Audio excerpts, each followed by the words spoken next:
What's going on YouTube? Ryan Alex Dopamon again, and today we are going to discuss our line combinations and the Team Canada roster that was just released yesterday. They made their final cuts for the Team Canada 2022 World Junior Hockey Championship rosters happening on December 26th. I think the first game for Canada is on the 26th against the Czech Republic. We already did a video discussing the full preliminary roster, but this will be the final roster and our lines, what we think they're going to be. A lot of this is based on what it was in camp, and obviously a lot of that will change. The starting goaltender will probably be flipped around a couple times, especially in the round robin. Yeah, and a lot of these guys will end up getting some time at some point. But these are our preliminary lines for now, and yeah, we'll get started. And of course, if you enjoy this content, do not forget to hit the like button down below. It is free. You can do so without paying. The subscribe button next to it nearby is also very free. Very, very free. We really appreciate the subscribers, the likes. It's all helps out the channel a lot. But without further ado, in goal, Alex, who's your starter? We have Sebastian Cossa as the starter. Yeah. And behind him as the backup, Dylan, Garand, and then the third string goalie, who I don't think is going to get any plays, any starts at all, Brett Brochu. Yeah, barring injury, Brett Brochu probably won't be in net for Canada Mhm. at any point. Yeah, these were the goalies going in. There was no cuts that needed to be made in goal. It was Cossa, it was Garand, it was Brochu. Just matters on the order. So we're gonna start with Sebastian Cossa. Um, Dylan Garand was on the team last year, but he only got in one game, and I think it was a partial game. I don't even think he started it, but anyway. Yeah, I think Cossa is Canada's biggest goalie. They're their goalie of Yep. their future for their program, and was picked pretty high in the first round last year, and it'll be the one Mhm. that I think they'll lean on. But I think Garand will get a couple starts at least in round robin. Me too. On D, our first pairing. That's not what I meant to do. We Nope. got What do you Owen have, Ryan? Power and Olen Zellweger. Owen Power is the number one overall pick, obviously last year for Buffalo. He's there. He's going to be heavily, heavily relied on for the big minutes. And Olen Zellweger was playing with him a little bit in the tryouts in the preliminary training camp. Yeah, I think it's a good little pairing. I think Hockey Canada really likes Olen Zellweger. So for now, that's our first line. You were worried that they wouldn't take him, Yeah. despite having a really good start to the season, and I agree. I think who's a good choice. In the second pairing here, we have Kaiden Guhle and Lukas Cormier, and I think Guhle's having an amazing season right now. He is killing it, and uh, I, if Owen Power wasn't here, I think he'd be a serious contender for that like number one D kind of spot just from how well he's playing. And Cormier's having a pretty good season himself. He's really more of an offensive D. I originally when I had put our like concept lines together, this was this top four was really solidified and but as he said earlier, there was a training camp. A lot of reporters and have tossed up some lines, and it looks a little bit different. And these two are looking like they're going to be the second pairing. Yeah, Kaiden Guhle, I think, really plays well off of Lukas Cormier, who's more offensive, has 36 points in 26 games, 13 of them goals as a defenseman in the QMJHL for Charlottetown. And Guhle obviously is playing in the WHL. Montreal and Vegas draft picks here. Olen Zellweger, we didn't talk about before, is actually an Anaheim Ducks pick from last year. Mm. Didn't mention that. Our third D pairing will be Ryan O'Rourke and Carson Lambos. Ryan O'Rourke is a Sioux Greyhound, I believe, is a Minnesota Wild draft pick, and I've lost Carson Lambos. There he is. Carson Hey, Lambos, Minnesota Wild pick, playing in Winnipeg Ice, who are having a great season and have a lot of draft eligible guys. But you really like Carson Lambos. yes, I had him ranked first for D in the 2021 draft. Had him above Owen Power, and I think he's showing that there's an incredible potential there. I don't think he's as good as Power right now, but I think he very well could have a career that contends with his. And the fourth pairing here that we have Donovan Sebrango and Ronan Seeley. And Sebrango, you can talk about. Oh, I was gonna say, did you want to mention who that means was cut off of D?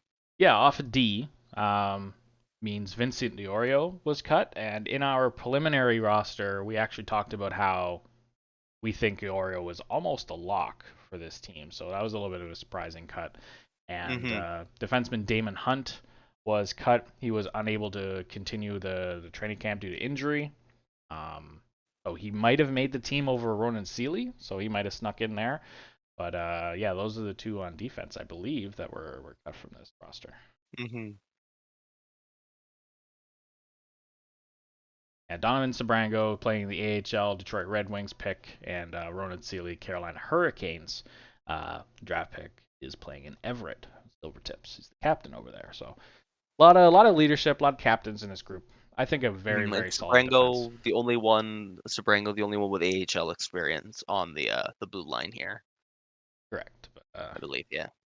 Yeah, I believe so. And another thing to note is every one of these defensemen are left-handed. So every one of them will be a lefty-lefty. The only righties that were in the lineup, I think, were Iorio and Johnson, I believe his name was, and they were both cut. Johnson way earlier, not part of the final cuts. And yeah, Brant Clark, obviously a big snub from this list, was trending a little bit in hockey Twitter. But yeah, is all lefties, lefties everywhere. My top line. Yep. Our top line, I think, is set. Is Cole Perfetti, Mason McTavish, and Jake Neighbors, all of whom have played in the NHL this season, all of whom were top draft picks, and I think this is going to be a hard line to stop if your opponents. It's an easy line to put together. I think Mason McTavish should be still playing in the NHL, but they just wanted him to get more experience, and but that gives him the opportunity to be a number one center at the World Junior. So no complaints. Absolutely. Line 2. We have on the left wing Kent Johnson, down the middle Shane Wright, and on the right wing Dylan Guenther. Another great line. This is an incredible line. I think Shane Wright being on the second line here, I think it just speaks to how good he is and how locked he is as the number one overall pick for the 2022 NHL entry draft. It's incredible. And you don't usually get a lot of first year draft eligibles playing in the tournament, and he's going to be here. He's going to be a huge part of it, not only not just like on a fourth line kind of role. Absolutely. And this third line, I think it might be my favorite line out of Me too. Out of this team. I think they'll be incredibly defensive role players. I think this will be their quote-unquote shutdown line if we have one. It is Xavier, Bourgault, Ridley Greig, and Justin Sourdif. I think this is our line that is going to be used in defensive situations. I think this is going to be our line that's pretty heavily relied on for defenses on draws, stuff like that. And I think this is a great line. Yeah, I agree. This is my favorite too. Obviously, I'm a huge fan of Ridley Greig as an Ottawa Senators fan, and I think he's going to provide a huge spark to this team and just help light them up. Yep, and obviously I wanted to point out too that a lot of these are lines from training camp, obviously, but a lot of them are like the centers on wings and center. Like a lot of these guys play all over the place. This is a line where Bourgault and Greig may swap at some point, depending on maybe which side of the ice they're on for face-off, stuff like that, because Bourgault is a right-handed shot and Greig is lefty. So they may flip at some point. I just want to point that out. Fourth line is you. Oh, me. The fourth line, we have, big shocker, on the left wing, we have Connor Bedard. Down the middle, Mavrik Bourque. And on the right wing, Logan Stankoven. And like you just said, all three of these guys are centers. So, they could play on either the wing, down the middle, they could swap it up because they're, Canada's bringing extra players to this tournament. We feel like all these guys are gonna play, except maybe not third string goaltender Brett Brochu. Yep. So like where these guys end up in the lineup might change a little bit, so they're not exactly set, but we do believe that, this is that Connor Bedard is definitely gonna sneak his way into the roster. He's just too good. He's, dynamic forward. He's got, all the tools, and it'd be a shame if he didn't play. Yeah, and I wouldn't be surprised if Connor Bedard snuck his way up the lineup as the tournament goes Mhm. on too. Logan Stankoven, Mavrik Bourque, both great players, both Dallas Stars draft picks, and Connor Bedard obviously is gonna, maybe, depending on how Matt Michkov is perceived over the next couple of years, be the number one pick in 2023. But those are the two guys there, and I believe Michkov's gonna make Russia, so that'll be interesting if those two play against each Mhm. other. It will. Yeah, there's Connor Bedard making this team is huge. A for Canada, but B for him is he joins a crazy exclusive class of 16-year-olds to play in this tournament for Canada. Joining the most recently it was Connor McDavid, Sidney Crosby, if I remember them all, Jason Spezza, Jay Bouwmeester, Wayne Gretzky, and Eric Lindros. I think were the 16-year-olds that have played in this tournament. Let me know if I'm missing any one of them, but that's a pretty exclusive list. Almost every single one of those guys are Hall of Famers. Um, yeah, incredible list and incredible player. He was super dynamic. I think he had 6 points in 2 games in the training camp and like the training games that they had against. I think they played against a AAA team or something, or an AJHL team, OBC. Anyway, incredible team so far. And our extra forwards will be That was on you. Cuylle and Elliot Denoyer. Um, yeah, these are extra guys.